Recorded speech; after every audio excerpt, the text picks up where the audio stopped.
What's up, guys? Welcome to Daily Dose of Reddit. This is your host, Zach, and today's subreddit is r/MaliciousCompliance. This story's called, "You Are Salaried, Right? Just stay up for this meeting." Before we begin, dear readers, a brief bit of backstory. I have found that every company has a Todd. You will know who your Todd is because he is who you call when you don't know who to call. When the unthinkable happens and everything is on fire and there is no hope of salvation, Todd steps in to fix it. Todd spends his entire time just fixing the unfixable. He's been with the company since the dawn of time, knows the true names of several demons, and was in the room when the old magic was written. Our Todd has an elite team to be on call when stuff breaks. Each team member is the highest authority in the company for one specific thing or another. They are the elite. Their word is law, and to question them is to question Todd. Our story begins shortly after I had accomplished the greatest goal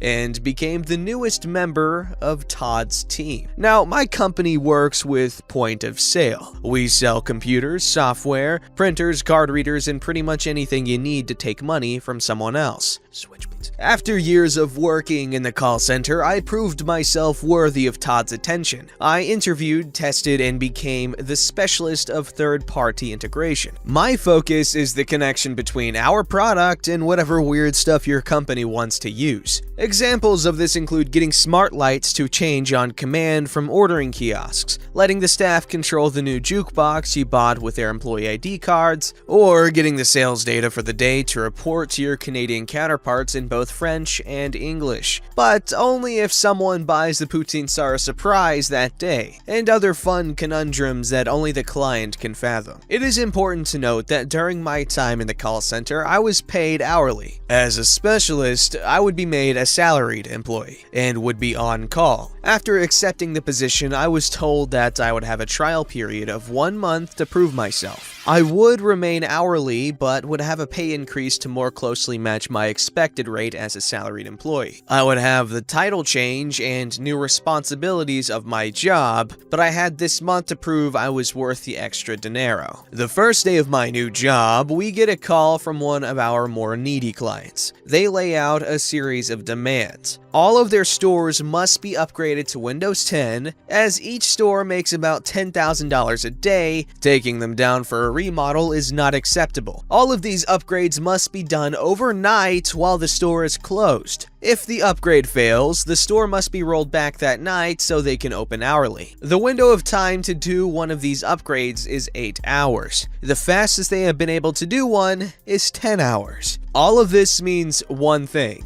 They need a specialist to do the upgrades, one that knows their integration. I give Todd the "put me in coach" nod and a deal is struck. Todd is about to leave on vacation, which leaves me under the control of Steve, the director of the support center, who used to be my boss before I worked for Todd. I now am on overnight. 4 nights a week, I upgraded these stores. I supervise 2 to 3 technicians who are on site in separate stores. I do all the software, they do the hardware. This process is staggered based on time zones, so generally I am pulling 12-hour shifts. The overtime is amazing, especially paired with the raise I got. Fast forward a week or two, the initial batch does not go the best. I have a 40% failure rate. This is due to scripts provided to both the client and me by the various third-party companies used by the stores, including their music, food delivery, and credit card processors. Everyone on their side knows who's the bad guy here. The talks are in place and we are moving forward. A meeting between the client and us is scheduled near the end of the week, right in the middle of my off time. As I said, I'm working 12 hours a day. I live a full hour from work and for security reasons can't do these upgrades outside the office. I have 10 hours to eat, sleep, get up, and eat again before work. Once I get to work, there are no breaks on the upgrade train, no lunch, no stopping. So I get home around 11 a.m. each day. The meeting is set for 4 p.m. I can't get any reasonable sleep before the meeting or after. Steve demands that I be there to account for my failures. I already have another specialist designed as my proxy for these sort of meetings, because sleep is a thing. I also explain that I am still hourly, but he won't hear it. He insists that I need to be there to explain why the project is going so poorly, and that my explanation better not just be throwing other people under the bus. He tries to explain that I am salaried and therefore need to be there when the company needs me, especially when I am the one who is screwing up. Again, I try to remind him of my probationary period, but he won't listen. And there, my friends, begins the malicious compliance. I clock in at 10 p.m. the day before the meeting.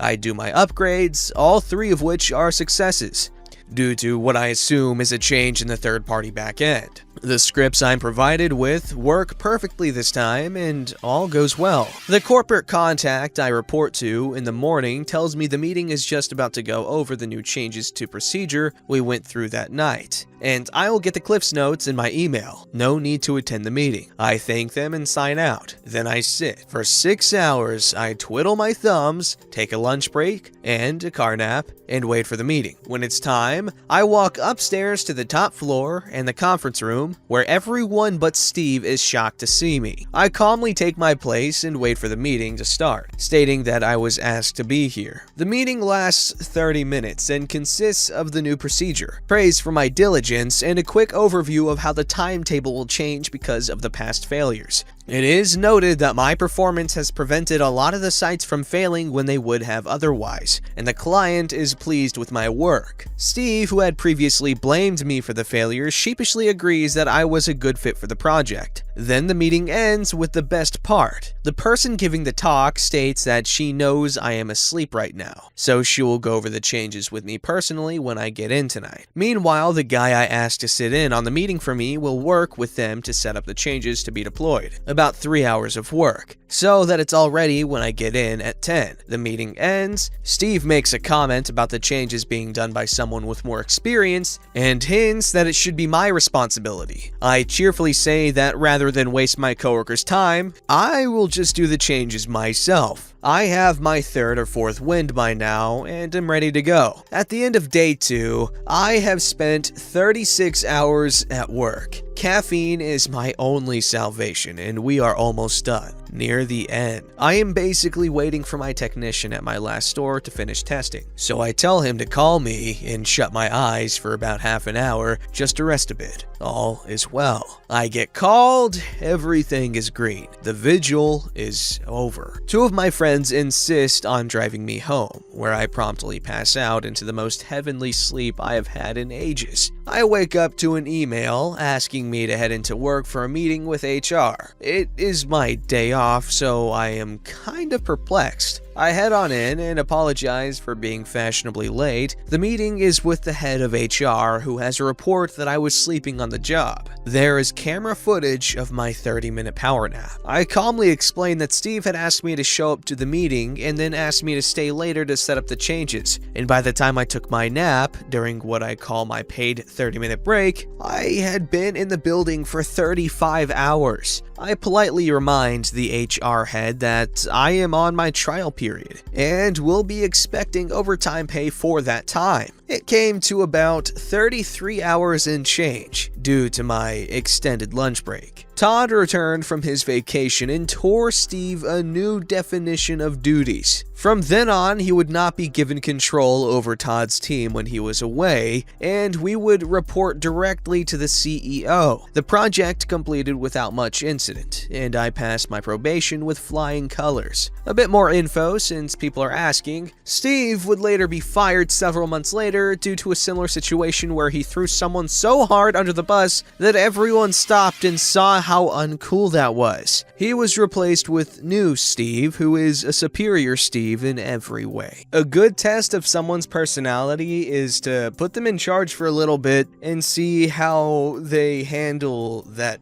power. Steve revealed himself to be quite the schlong head, if you get what I mean. You should, because we're uncensored here. Alrighty, this story is called You Can Just Use the Office's Wi-Fi, or alternatively, How to Attempt Being a Chat and Cost Your Company Thousands of Dollars. Long-time lurker, first-time poster, hopefully it fits. My work involves me having to install hardware in all of my employer's assets. This makes me fairly unavailable for all of my other responsibilities, but it only happens on occasion, so it's normally no big deal. It only gets costly if I'll be away for extended amounts of time. As it so happens, we acquired another project a couple of states away in New Mexico, so I needed to go on site for a week or two to get all the assets in line. I drive around 14 hours to get on site and arrive on Monday only to find out that my cell provider has no towers in the area, so my phone is effectively a high-tech Rolodex. I tell them I need them to pick me up a little prepaid phone on whatever network works best in the area. I'm not picky, I just need a crappy $100 phone for the next 2 weeks.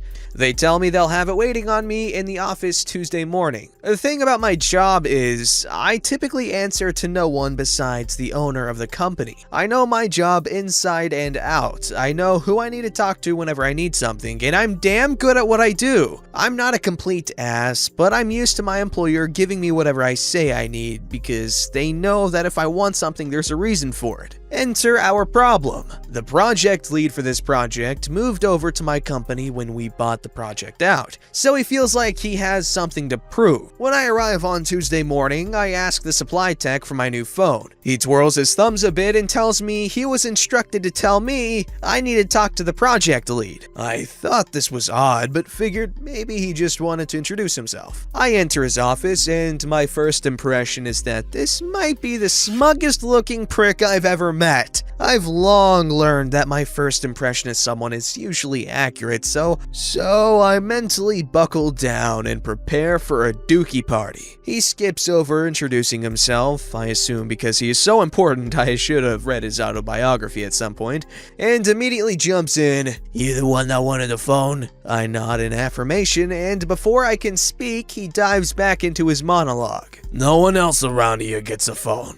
I don't know why you think you're special. If you need internet, you can use the office Wi-Fi." Rather than wasting my breath explaining things, I decide that I just shrug and say, okay, whatever you say. Here's where the malicious compliance kicks in. Whenever I'm on a location, they get billed by the main office for all my time, supplies, etc. This all comes out of their bottom line, but I usually work quickly so it isn't too bad. The thing is, the assets I'm installing hardware on are about 45 minutes away from the office, and I have to ensure each one is activated before I can install the next to ensure there are no errors with integration. This means that instead of just activating them from my phone and troubleshooting on the spot, I have a 45-minute drive in between every step of my job. My job now goes 45-minute drive to asset location, install hardware, 45-minute to office, activate, if activation works, another 45-minute drive to do the next asset. If not, then a 45-minute drive back to troubleshoot, which hopefully works the first time, but can easily take more trips. Long story short, this turns what was originally going to be a 2-week project into just over 6 weeks. My time is not cheap, nor is my equipment. The increase in cost to his project was around $14,000 once you factor in my pay and the fuel costs. Then add however much the extra 4 weeks of paying for me to stay at a Holiday Inn Express costs. I never saw this bill, so I didn't factor it in, but I assume it was around $700 a week. That brings us up to an extra $17,000. That would have been the end of it, but the main office was not happy about this, as me not being available except for by email at night when I was in the office caused them tremendous difficulty in the extra month I was absent. They ended up backcharging his project for every cost that had come along due to my absence, which totaled just under $60,000. So now his project is being hit with almost $80,000 in charges, all because he wanted to flex his authority and deny me a phone which would have cost a couple $100. That would have been the end of it, but then I'm told this morning that our newest project lead is being let go for wasting resources. What kind of freaking industry is that? $450,000 a year. Oh boy, that's